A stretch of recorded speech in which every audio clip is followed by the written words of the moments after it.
Hello दोस्तों, स्वागत है आपका हमारे चैनल द हॉरिफाइंग टेल्स पर। कुछ किस्से ऐसे होते हैं जिनको महसूस करने से ही हमारी रूह कांप जाती है। ऐसा ही हुआ नितिन के साथ, जो करीब 9 साल का था। उसने बताया कि दिवाली का दिन था। पूरा शहर रोशनी से जगमगा रहा था। कॉलोनी के सभी लोग दिवाली का त्योहार मना रहे थे।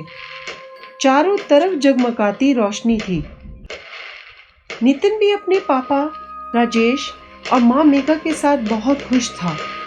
वह सबके साथ मिलकर पटाखे जला रहा था। वैसे तो वह अपने पापा से बेहद डरता था, पर माँ से बहुत प्यार करता था। पटाखे जलाते हुए अचानक नितिन को राजेश ने बोला, जाओ नितिन, अंदर से और पटाखे ले आओ। पापा की बात सुनकर भागता हुआ नितिन घर के अंदर चला गया। लेकिन पटाखे लेकर वह जैसे ही बाहर आया तो उसने देखा कि उसके पापा ने उसकी माँ को आग से जला दिया। उसकी माँ आग में जल रही थी और बहुत बुरी तरह से चिल्ला रही थी। उसे इस तरह से देखकर वह बेहोश हो गया। उसके बाद जब नितिन को होश आया तो वह हॉस्पिटल में था और उसके पापा उसके पास बैठे ही उसे घूर रहे थे। उस समय कमरे में कोई नहीं था। अचानक उसके पापा उठे और उसका गला दबाकर बोले, खबरदार, इसके बारे में किसी को कुछ बताया तो। उसके बाद वे घर आ गए। घर आ जाने के बाद वह उदास और गुमसुम रहने लगा। एक दिन की बात है, अचानक नितिन समय से सारे काम करने लगा। समय पर स्कूल जाता और समय पर ही आकर सो जाता। उसे इस तरह से नॉर्मल देखकर एक दिन उसके पापा ने उससे पूछा, क्या तुम्हें अपनी माँ की याद आती है? माँ की याद तो मुझे तब आती है जब वह घर से बाहर जाती है, पर माँ तो यहीं है हमारे साथ। उसकी बात सुनकर राजेश हैरान ही रह गया।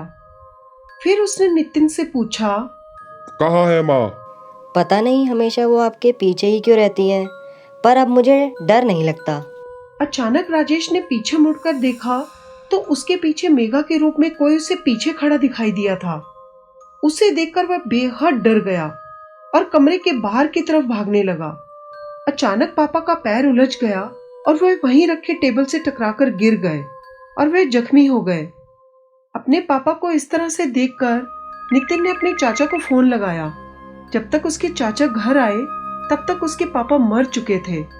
नितिन ने रोते हुए अपने चाचा को सारी बात बताई, कैसे उसके पापा रोज शराब पीकर उसकी माँ को मारा करते थे।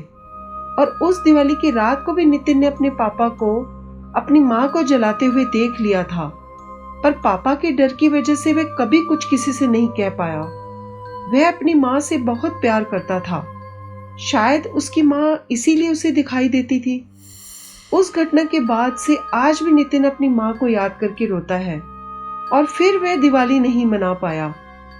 और उसके पापा के मर जाने के बाद फिर उसे उसकी माँ कभी दिखाई नहीं दी। आज वह अपने चाचा के साथ ही रहता है और अपनी माँ को याद करके रोता है।